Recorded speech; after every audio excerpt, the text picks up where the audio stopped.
25년간 중매를 통해서 3만 명이나 결혼을 성사시키신 그런 분이 있습니다. 그분은 이런 성공을 기반으로 해서 사람들이 요청에 따라 결혼 중매회사, 결혼 정보회사를 세웠고 대포까지 되었습니다. 바로 그분은 이웅진 씨라는 분이신데, 결혼을 부탁해 라는 책도 써서 많은 분들에게 더 유명해진 분입니다. 책을 낸 얼마 후에 이분에게 기자가 찾아와서 이렇게 인터뷰하면서 질문을 합니다. 어떻게 이렇게 오랫동안 이렇게 중매 일을 해오셨고, 그리고 이렇게 많은 사람을 성사시켰느냐고, 참 대단하다고 그렇게 질문하자 이웅진 대표가 이렇게 답변했습니다. 옛말에 이 중매를 잘하면 술 석잔이요, 못하면 뺨 석대라는데 제게도 뺨 석대의 아픔이 있습니다.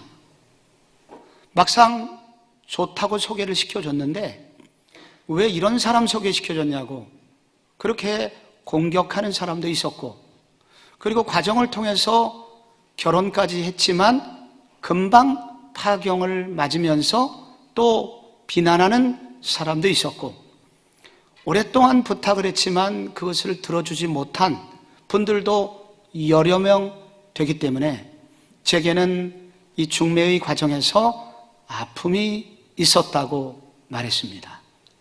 그렇지만 이런 아픔에도 불구하고 이 중매라는 것은 인간사에 꼭 필요한 일이고 한 가정을 탄생시키는 매우 가치 있는 일이라고 생각을 했으며, 무엇보다 중간에 어려운 일을 통과하고 난 이후에 그들이 살아가는 아름답고 행복한 모습을 볼 때 그 기쁨이 너무도 커서 저는 지금까지 이 일을 계속하고 있다고 그렇게 고백을 했습니다.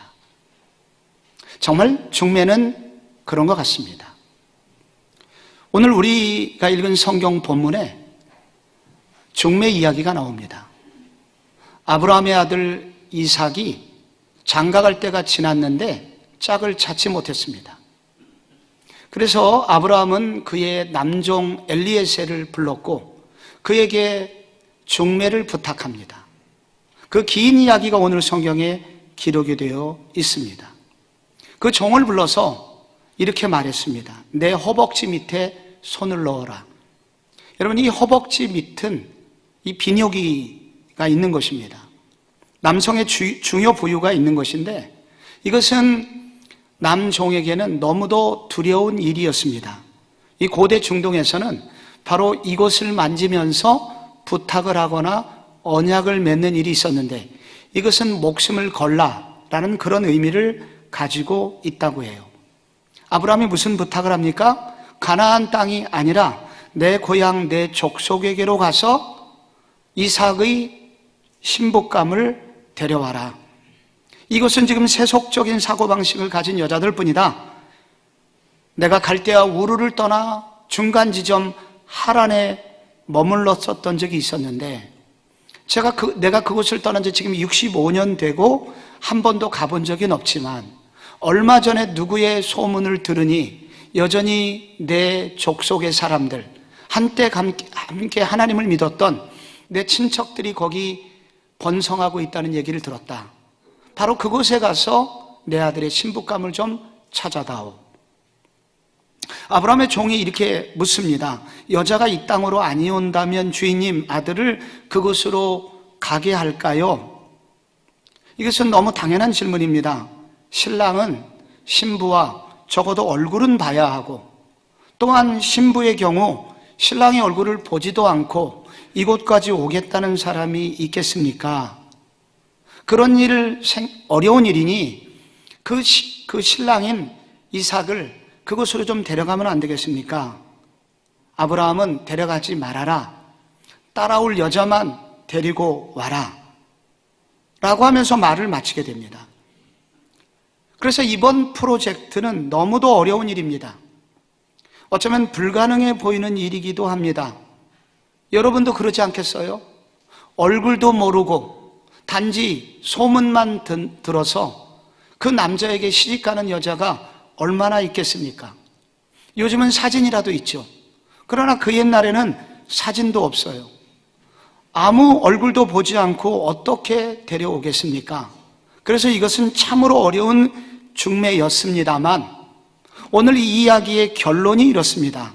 아브라함의 종은 이삭의 신부감을 찾기 위해서 먼 길을 떠났고 결국 신부감을 찾는 일에 성공하여 돌아오게 되었다는 것입니다.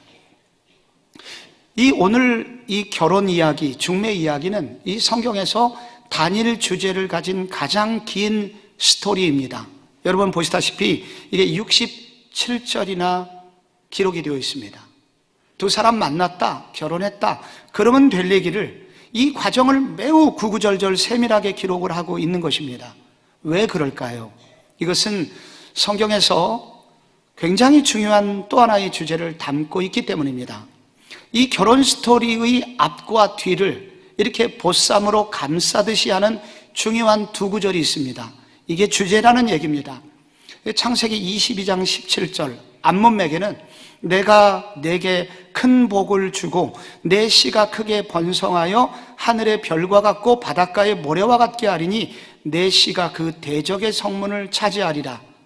그리고 이 결혼이 거의 성사되는 단계에서 리브가의 가정에서 리브가를 축복하는 게 오늘 보면 60절에 이렇게 나옵니다. 리브가에게 축복하여 이르되 우리 누이여 너는 천만인의 어머니가 될지어다. 내 씨로 그 원수의 성문을 얻게 할지어다. 여러분 이 앞과 뒤에 이 결혼 이야기와 함께 씨가 나오고 그 씨는 원수의 성문에서 성문을 얻게 될 것이라고 예언하는 말씀이 나옵니다. 여러분께서 이 씨가 누구인지 이 몇 번의 설교를 통해서 이미 들으신 바가 있습니다. 이 창세기에서 말하는 이 중요한 씨는 앞으로 오실 메시아, 구원주 예수 그리스도를 의미하는 것입니다. 그 씨가 되시는, 진정한 씨가 되시는 구원자 예수 그리스도께서 마귀가 장악하고 있는 도시의 성문을 장악하시고 그리고 붙들린 자들을 다시 풀어주시는 일이 앞으로 일어나게 될 것을 예언하고 있는 것입니다. 그래서 여기 신랑과 신부의 이야기는 단순한 결혼 이야기를 뛰어넘어 신랑이신 예수 그리스도와 앞으로 신부가 될 이 성도들이 함께 만나는 이야기를 담고 있는 것입니다. 이 둘을 만나게 하는 일이 바로 엘리에셀의 역할인데 바로 그러한 일들을 신약 백성인 우리가 감당해야 된다는 것입니다. 세례 요한은 어느 날 신랑이신 예수님을 그리고 신부인 우리 성도들이 만나게 될 때의 그 기쁨을 요한복음 3장 28절에서 이렇게 표현했습니다. 신부를 취하는 자는 신랑이나 서서 신랑의 음성을 듣는 친구가 크게 기뻐하나니 나는 이러한 기쁨으로 충만하였노라. 그리고 선교사 바울은 자신을 중매쟁이라고 인식하였습니다. 고린도후서 11장에 내가 하나님의 열심으로 너희를 위하여 열심을 내노니 내가 너희를 정결한 처녀로 한 남편인 그리스도께 드리려고 중매함이로다. 자신을 중매장이라고 인식하고 있는 것입니다. 여기 우리의 책임이 있습니다. 여기 그리스도의 사랑을 입은 모든 그리스도인들은 바로 중매장이로 부름을 받았다는 것입니다. 신랑이신 그리스도에게 비신자인 누군가를 신부가 되도록 그를 그리스도에게로 인도하는 사람이며 또한 이미 교회는 다니고 있지만 그가 그리스도를 더 깊이 만나도록 신랑이 누구인지 알 수 있도록 소개하는 이 중매의 역할을 우리에게 맡기셨다는 것입니다. 우리는 어떻게 이런 역할을 잘 감당할 수 있을까요? 먼저 우리는 기도의 중요성을 인식해야 됩니다. 오늘 드디어 이 아브라함의 종이 길을 떠납니다. 그래서 메소포타미아의 나홀의 성이라는 곳에 도착했다고 10절에 기록되어 있는데요. 헤브론에서 이곳까지는 직선 거리로 800여 킬로미터 정도가 됩니다. 고대 사회에서 800킬로미터는 하루에 40킬로를 전진하기가 힘들기 때문에 약 한 달 정도는 좋게 걸려야 하는 그런 거리입니다. 이곳에 가서 우물가로 갔다고 그래요. 우물가는 오늘날 광화문 광장 같은 곳입니다. 많은 사람들이 모이는 곳입니다. 그는 중매에 앞서서 종이 하는 첫 번째 일은 기도하는 일이었습니다. 12절부터 보시면 그가 이르되 우리 주인 아브라함의 하나님 여호와여 오늘 나에게 순조롭게 만나게 하사 내 주인 아브라함에게 은혜를 베푸시옵소서. 성중에 사람의 딸들이 물을 기르러 나오게 싸우니 내가 이제 우물 곁에 섰다가 이제 중요한 대목이 나옵니다. 14절에 한 소녀에게 이르기를 청하건대 너는 물동이를 기울여 나로 마시게 하라 하리니 그 대답이 마시라 내가 당신의 낙타에게도 마시게 하리라 하면 그는 주께서 주의 종 이삭을 위하여 정하신 자라 이로 말미암아 주께서 내 주인에게 은혜 베푸심을 내가 알겠나이다. 그는 우물가에서 기도함으로 일을 시작합니다. 그리고 중간에도 기도하는 장면이 나오거든요. 이것으로 볼 때 이 남종은 기도로 사역을 시작하고 기도로 중매 사역을 수행하고 그리고 기도로 자신의 일을 완결합니다. 그래서 기도보다 성령보다 앞서지 않는 종의 자세가 나옵니다.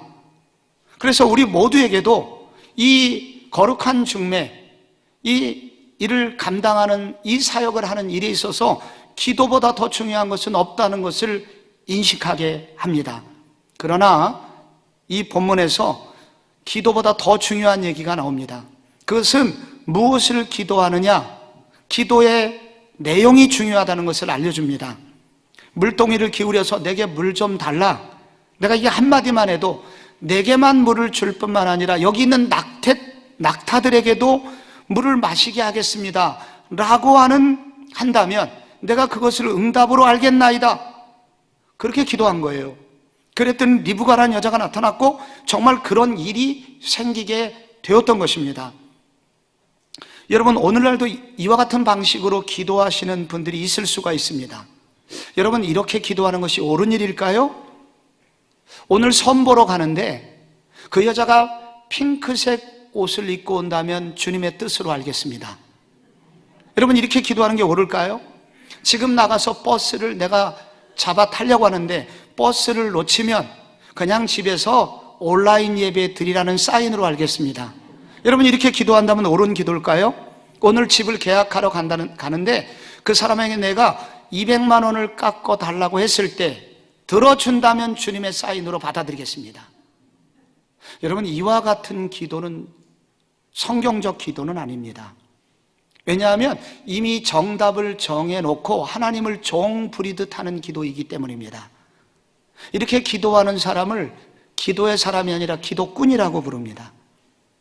근데 왜 이 종은 여기서 이렇게 기도했을까요? 이게 왜 성경에 기록되어 있을까요? 여러분, 이 종은 이 기도하기 전에 깊은 묵상이 있었다는 사실을 말해주고 있는 것입니다. 앞으로 아브라함의 이 대를 이어가지고 이삭이 그 자리를 차지하게 될 때 이 집안은 믿음의 가문이요, 남자 종만 318명인 많은 식솔들을 이끌어 가야 될 안주인 마님에게 가장 필요한 것은 무엇일까 생각을 했다는 것입니다. 미모일까? 이거는 이스라엘 가나안 땅 안에도 그런 여자는 너무 많아요. 돈일까? 아브라함에게도 이미 돈은 많이 있어요. 학벌일까? 많이 배운 여자들은 애굽에 더 많이 있어요. 그렇다면 이 안주인 마님에게 최고 필요한 하나님이 원하시는 자질은 무엇일까? 성품일 것이다. 남을 배려하는 성품, 나도 어렵지만 다른 사람들의 어려움을 이해하고 돕고자 하는 그런 마음을 가진 성품이 가장 중요할 것이다. 그래서 그런 성품을 가진 여자를 달라고 지금 기도하고 있는 것입니다. 이 종의 기도는 깊은 묵상을 동반한 기도 제목이 있는 기도였던 것입니다. 하나님의 심정을 읽고 하나님의 마음을 울리는 기도 제목을 가지고 기도했다는 것입니다. 그리고 시도한 것이죠. 요즘 우리가 거룩한 중매를 하라고 이런 말씀을 듣고 있는 것 자체가 여러분 부담되는 시대입니다. 목사님, 요즘 같은 시대에 무슨 전도예요? 그런데 이 아브라함의 종의 기도를 통해서 배우게 되는 것은 무엇입니까? 우리가 안 된다고 말하기 전에 먼저 기도하라는 것입니다. 기도하면서 하나님의 지혜를 구하라는 것입니다. 그리고 하나님이 지혜를 주시면 그 지혜를 실행할 용기를 달라고 또 기도하라는 것입니다. 첫째도 기도요, 둘째도 기도하라는 것입니다. 전도에 대해서 넋을 놓고 있는 이 시대에 우리에게 어떤 집사님께서 이 시대에 어떻게 전도를 할까 고민하시다가 주님이 아이디어를 주셨습니다. 유튜브를 통해서 전도할 수 있겠구나. 그래서 이분이 전도하는 방식은 이런 겁니다. 주일 설교가 매번 유튜브에 여러분 뜨잖아요. 이거를 누군가에게 계속 보내기 시작한 것입니다. 오늘 말씀은 자매님에게 꼭 필요한 내용이니 꼭 한번 들어보세요 하면서 카톡을 보낸 겁니다. 근데 이게 점점 발전했어요. 얼마 전에 제가 이스마엘을 내쫓으라 창세기 21장 설교를 했는데 이분이 동영상을 3번 이상 들으면서 이스마엘을 내쫓으라, 비신자들에게는 그게 누군지 모르잖아요. 그래서 이분은 제목을 해결의 달인 이렇게 붙여가지고 카톡을 보냈습니다. 이 세상에 문제 없는 사람이 있을까요? 우리가 힘들고 산더미처럼 쌓인 문제라고 할지라도 가로 안에 해결의 비법이 있습니다. 이 설교 안에 가로에 답이 나와 있습니다. 해결해야 될 문제가 있으신 분만 들어보세요. 이렇게 꼬셔가지고 많은 분에게 설교를 듣게 했고, 여러 명이 지금은 영상 예배에 참여하게 되었고, 그 중에 몇 분은 이미 교회를 다니기 시작하신 분들이 생기게 되었습니다. 맞습니다. 요즘 같은 시대에 전도하기 참 힘듭니다. 그러나 우리가 기도하면 하나님이 지혜를 주실 것이고, 그리고 그 지혜를 주실 뿐만 아니라 그것을 실행할 수 있는 용기도 주실 것입니다. 주여, 어려운 시대지만 거룩한 중매 장이로서 부름을 받은 저희가 이 사명을 감당하는 기도의 사람이 되게 하소서. 기도하는 성도들이 되실 때 주께서 해답을 주실 것이라고 믿습니다. 거룩한 중매 어떻게 더 잘 감당할 수 있을까요? 여기 은혜의 원리를 기억해야 합니다. 놀랍게도 그 기도는 금방 이루어졌습니다. 2번 기도한 것도 아니에요. 한 방에 리브가가 나타났고 결국 리브가의 집까지 가게 된 것입니다. 그 기도가 얼마나 빨리 이루어졌냐면 15절에 말을 마치기도 전에 리브가가 물동이를 어깨에 메고 나왔는데 바로 그 여자였던 거예요. 그래서 결국 이제 여차저차 리브가의 집에 갔고 이 이야기를 리브가의 부모님에게, 가족들에게 설명을 하면서 내가 이렇게 해서 왔는데 마음속으로 말하기를 마치기도 전에 리브가가 물동이를 이고 나타났다고. 여기 말을 마치기도 전에, 기도가 끝나기도 전에 라는 말이 나오지 않습니까? 여러분, 이게 무슨 뜻이겠어요? 여기에 하나님의 소원이 들어있는 것입니다. 내가 계획하고 소원하는 것보다 이것을 이루기를 더 원하시는 분은 하나님이시라는 거예요. 그래서 하나님은 이 일을 돕기를 원하신다는 거예요. 그래서 48절에 보면은 내 주인 아브라함의 하나님 여호와께서 나를 바른 길로 인도하사 나의 주인의 동생의 딸을 그의 아들을 위하여 택하게 하셨으므로 내가 머리를 숙여 그에게 경배하고 찬송하였나이다. 여기 뭐가 나옵니까? 여호와께서 나를 바른 길로 인도하사, 하나님이 인도해 주셨다는 거예요. 하나님이 너무도 정확하게 인도하고 계셨다는 거예요. 이 거룩한 중매의 과정은 결국은 하나님의 섬세한 인도가 동반될 것을 여기 엘리에셀뿐만 아니라 모든 하나님의 사람들에게 약속을 해주고 있는 것입니다. 이 종을 떠나보내기 전에 아브라함도 뭐라고 기도했나요? 7절에 여호와께서 이르시기를 이 땅을 내 씨에게 주리라 하셨으니 그가 그 사자를 너희보다 앞서 보내실지라 내가 거기서 내 아들을 위하여 아내를 택할지니라. 여러분, 하나님께서는 이 일 자체가 거룩한 중매, 이 일이 너무도 귀한 일이기 때문에, 하나님이 원하시는 일이기 때문에 우리가 순종하려고 몸을 움직이기만 해도 하나님은 미리 사자를 보내서 누군가를 준비해 놓으셨다는 것입니다. 여러분, 믿음의 여인과 믿음의 남자가 결혼하는 일은 거룩한 씨가 나오고 원수의 성문을 부서뜨리는 일이라는 구절을 아까 읽었습니다. 바로 이것은 여호와의 전쟁을 말하는 것입니다. 여기 하나님의 전쟁이라는 거예요. 신실한 남자가 만나는 것은 거룩한 전쟁이에요. 하나님의 전쟁이에요. 하나님의 전쟁이기 때문에 하나님이 싸워주신다는 것입니다. 병사인 우리는 순종만 하면 돼요. 순종하면 나머지는 하나님이 대신 싸워주신다는 것입니다. 그래서 우리가 복음을 전하려고 하는 현장에서 자주 느끼게 되는 일은 뭐냐면은 내가 전혀 상상하지 못했던 놀라운 일들이 먼저 준비되어 있다는 사실을 발견하게 되는 일인 것입니다. 우리 교회 한 권사님께서 회사의 직원들에게 전도하려는 마음을 먹으셨다고 합니다.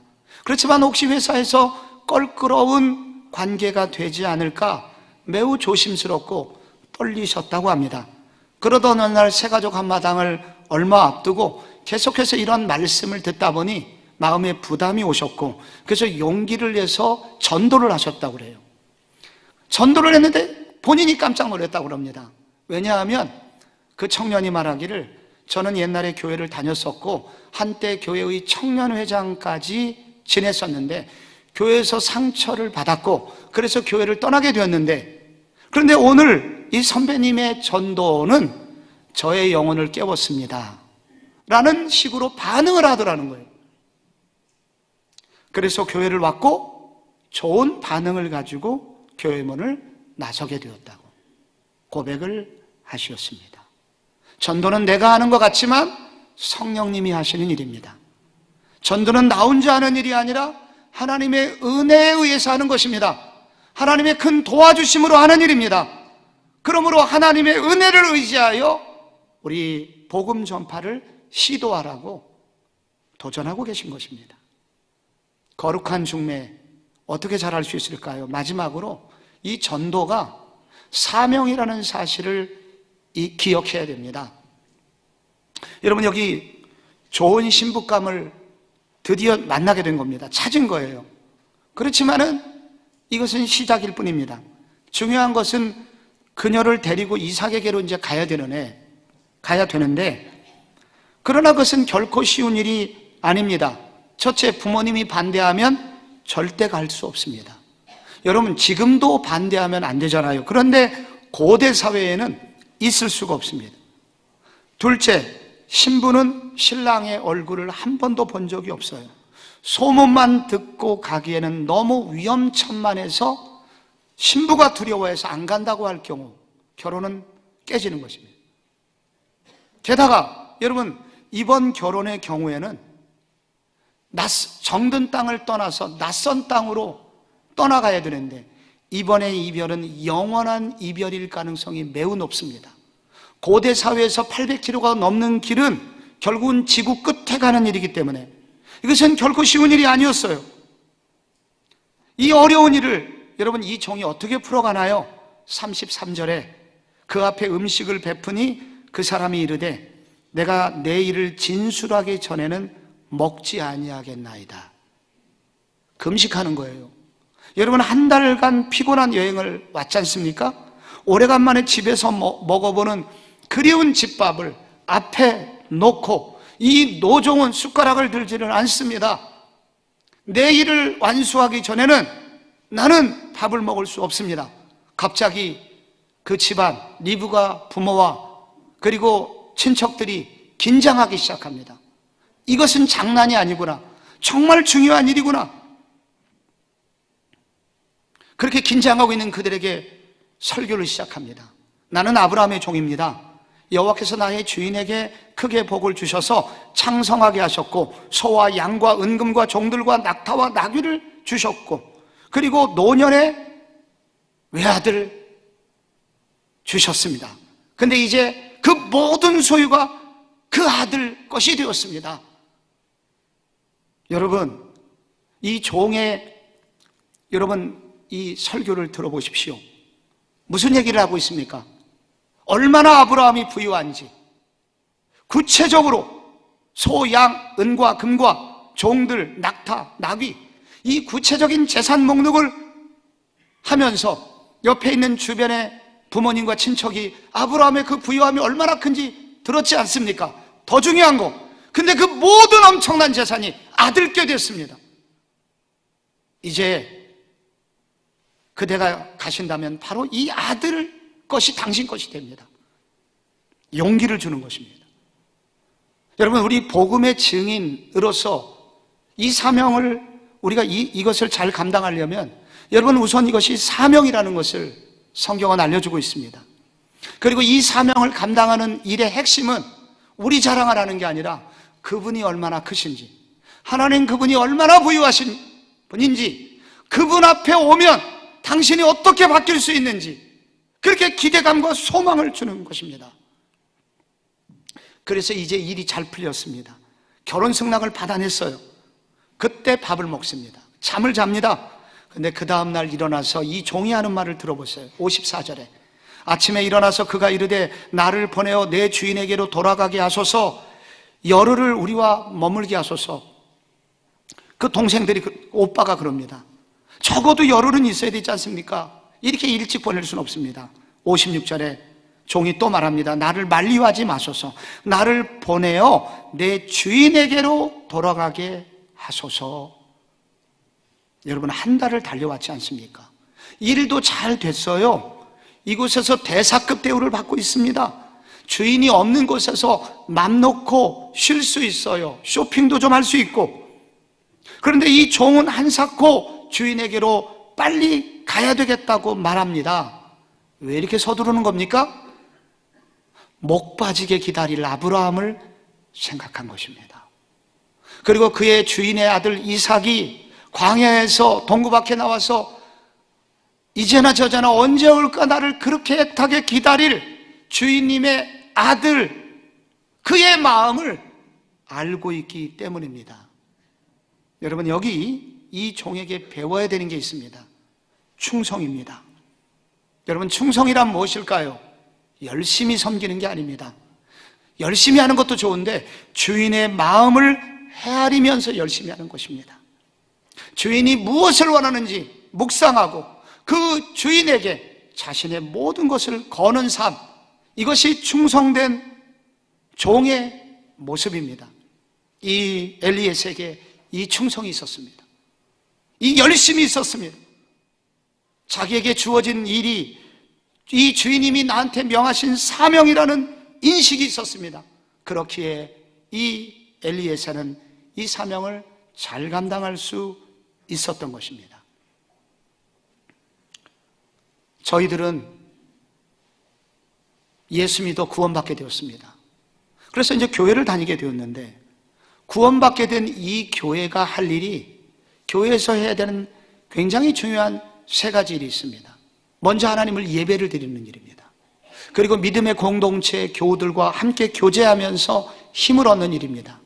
그런데 성경은 이 교회의 존재 목적을 이렇게 예배를 드리고 교제하는 일이 끝이 아니라 마지막 중요한 사명이 있다고 알려주십니다. 바로 전도하는 일입니다. 그래서 우리는 예배를 드리고, 우리는 그리고 교제를 하고, 당연히 교회에서 이런 일을 해야 되지만, 그러나 이것은 목적이 있어야 되는데, 그것은 바로 한 영혼이라도 구원하기 위해서 그렇게 해야 된다는 것입니다.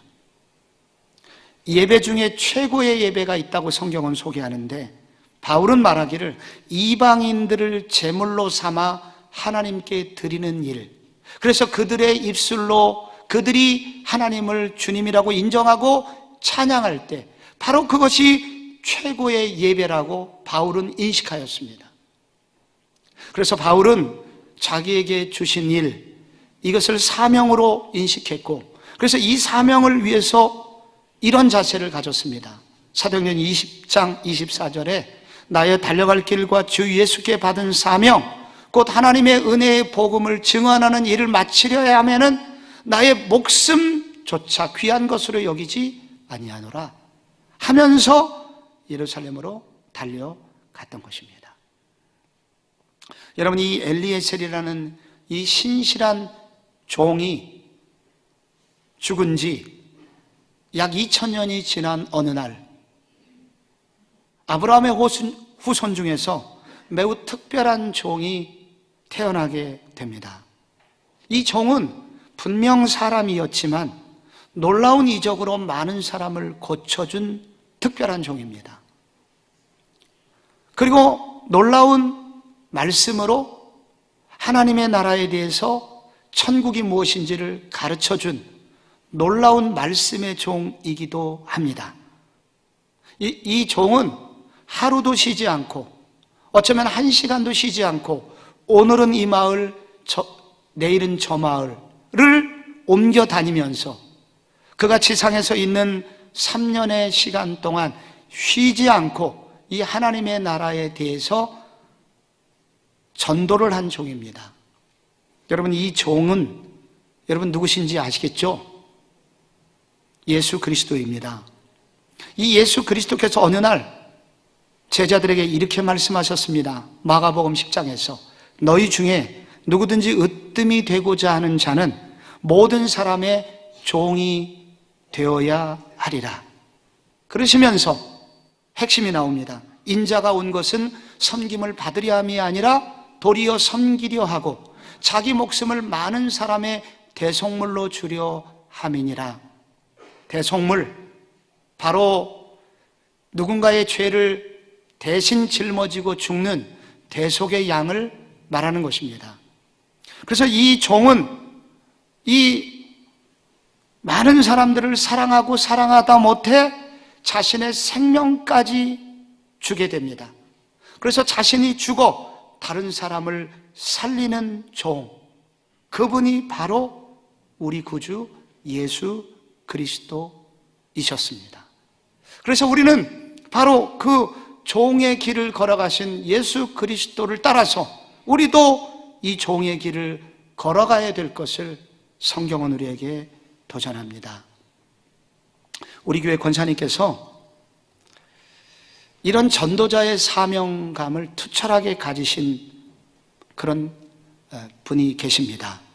그래서 그분은 고려대학교 전철역 앞에서 매주 나가서 전도를 하셨고, 그리고 이 새가족 한마당을 앞두고는 이제 누군가 지나가는 사람에게 전도를 해서 호의적인 사람에게 이제 문자를, 전화번호를 따고 그래서 그거를 가지고 계속 연락을 하면서 누군가와 굳은 약속을 하게 됐답니다. 어느 날 새가족 한마당을 하는데 그날 꼭 오시라고, 알았다고 가겠다고. 그래서 기다렸는데 결국 그분이 그만 약속을 지키지 않게 됩니다. 그래서 권사님이 상처를 받으신 거예요. 자존심이 상한 거예요. 내가 이렇게 살 필요까지 있나? 여러 가지 생각이 드셨던 모양입니다. 그런데 이 권사님의 상처는 오래 가지 않으셨습니다. 얼마 후에 바로 이 예수님에 대한 설교를 들으시고 이분이 회복이 되셨는데요. 그렇지, 우리 주님 예수께서는 나를 위해서 그렇게 많이 섬기셨을 뿐만 아니라 나를 위해서 목숨까지 내주신 분이셨지, 내가 그런 종 되신 주님의 사랑을 입은 내가 이 정도 상처를 받는 거 너무 당연한 일 아닌가? 하면서 마음으로 쑥 상처를 밀어내고 권사님이 벌떡 일어나셔서 아주 그 이후에도 힘있게 신앙생활을 하시게 되었습니다.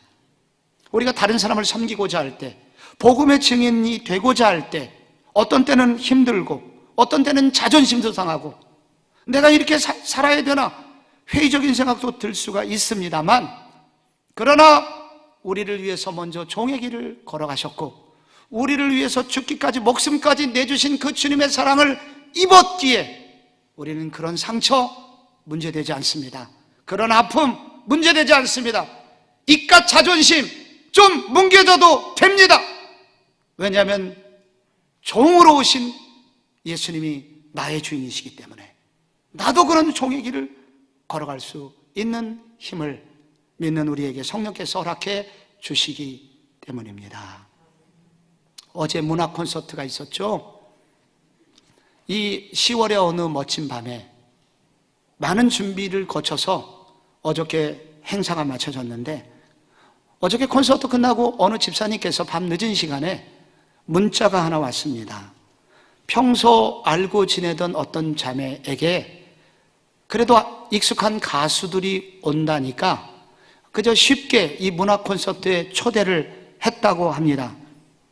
사실 그 초대를 하게 된 이유는 그 자매의 요즘 삶이 한마디로 모든 것이 뒤죽박죽이 되었고 희망이 전혀 없는 상태여서 어떻게 전도해야 되나 고민하고 있었는데 마침 이런 문화 콘서트가 좋은 거리가 되었고 그래서 초대를 하게 되었다고 합니다. 어저께 여러분 초대 가수들 중에서 찬양을 부르신 분이 몇 분 계시지 않습니까? 근데 이 초대받은 우리 교회 집사님의 그 친구분께서 이 노래를 듣는 중에 자기도 모르는 사이에 눈물이 쏟아지기 시작하더라는 겁니다. 그래서 많은 눈물을 흘리게 되었고 이 콘서트 끝나고 통화하면서 그 얘기를 듣고 하나님이 당신을 만지고 계시다는 것을 자기가 깨닫게 되었노라고. 그래서 권하여 교회 다니자, 교회 가자고, 예배를 드려야 된다고 이렇게 권면을 하였고 놀랍게 오늘 일부 예배를 드리고 가셨습니다. 우리 집사님은 거룩한 중매장이가 되신 것입니다. 오늘 하나님은 우리 모두를 거룩한 중매장이로 우리를 불러주셨습니다. 그러나 이 일은 부담만이 아니라 축복입니다. 또한 이 일을 감당하려고 할 때, 순종하고자 할 때 하나님이 나머지는 책임지신다고 약속하셨습니다. 그러니 사랑하는 성도 여러분, 우리 모두 거룩한 중매장이가 되는 일을 두려워하지 맙시다. 거룩한 중매장이로서 나설 수 있는 지혜를 달라고, 그리고 그런 용기를 달라고 기도하고 움직이실 때 우리 하나님께서 우리 모든 분들을 가치 있게 써주실 줄로 믿으시기를 바랍니다.